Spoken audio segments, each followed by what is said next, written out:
Well, there we have it, the conclusion of the second test match between Australia and India in the Border Gavaskar Trophy. All the action wrapped up inside 3 days, inside 7 sessions, really, as Australia claim a 10-wicket victory over India. The match unfolded, of course, India batting first, scoring 180 all out. Australia respond 337 for the loss of 10 wickets. Obviously, their innings anchored, spearheaded by a remarkable 140 to Travis Head. India, in response, 10 for 175. They just couldn't get people to stick at the wicket, and Australia kept taking wickets at regular intervals. The Aussies wrap up a 19-run chase comfortably for the loss of no wickets, all before the first major break of day 3. It's all over, as I said, inside of 7 sessions.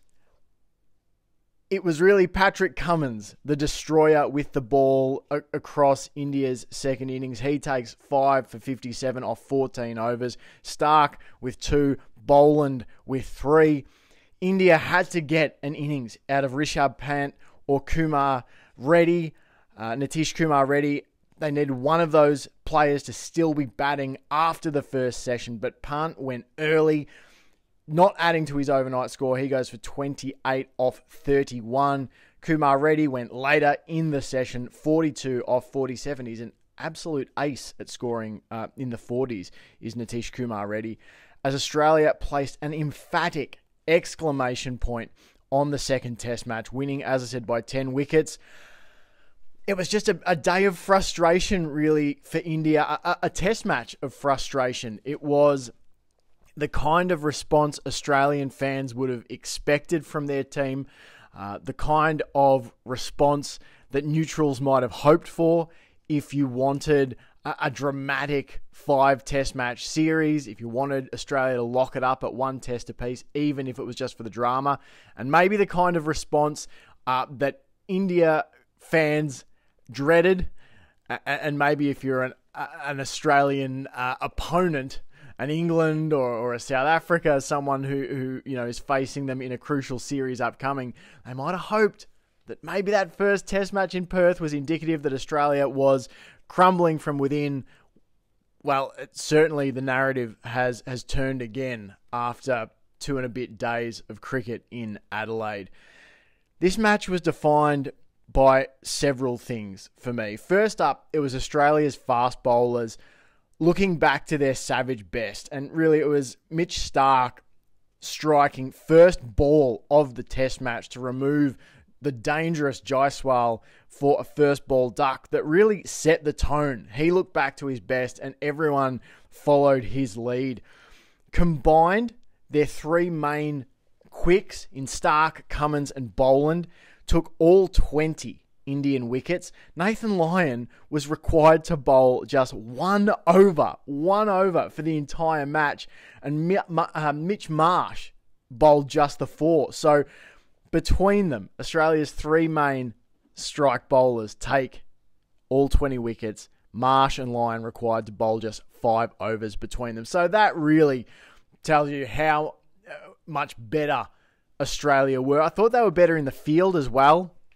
If you go back to the Perth test match, there were a lot of chances generated. There were some drops, but there was also just a bit of bad luck as well that probably evened itself out. There were moments in that test match in Perth where you just thought, geez, another coat of paint on those stumps, or just, an extra millimetre of bat and that's an edge. Particularly Nathan Lyon should have probably taken a 5-for in one of those innings in the test match in Perth. It all sort of evened itself out in this test match as the Australians took wickets and the fast bowlers looked back to their fearsome best. It was also defined by partnerships, and specifically Australia's ability to generate meaningful ones and India's inability to do so. If you look at the difference in partnerships across the match, India, in their first innings, for the first wicket, 0. The second wicket, 69-run partnership. That was India's only partnership for the match of more than 35 for the entire match. So that's 69. They score that, then it's 8 for the third wicket, 4 for the fourth, 6 for the fifth, 22 for the sixth, 32 for the seventh, none for the eighth, 35 for the ninth wicket, and 4 for the 10th wicket in their first innings. That 35 for the ninth wicket in the first Indian innings was their second highest partnership of the entire game. By contrast, Australia in that first innings, they had 24 runs for the first wicket, 67 for the second, 12 for the third, and then this really was the key phase, really. The fourth wicket partnership of 65, the fifth wicket partnership of 40, the sixth wicket partnership of 74, and then they add 50 runs for the seventh and eighth wicket. India, in their second innings, it was 12 runs for the first wicket, 30 for the second, 24 for the third, 20 for the fourth, 19 for the fifth, 23 for the sixth, 20 for the seventh, 5 for the eighth, 13 for the ninth, and 9th for the 10th. Australia wrap it up with a first wicket partnership unbeaten of 19 runs in the second innings. Australia score 4 partnerships of 40 runs or more. India managed just a single partnership.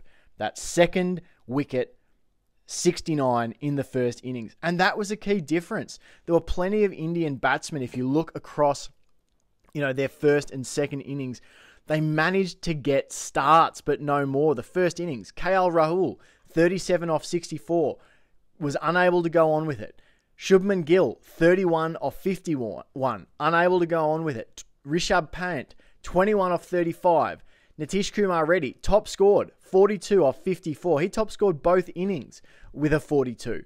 Ravichandran Ashwin, 22 off 22. That was just the first innings. You look at the second innings. Jaiswal, 24 off 31. Shubman Gill, 28 off 30. Rishabh Pant, 28 off 31. Nitish Kumar Reddy, 42 off 47.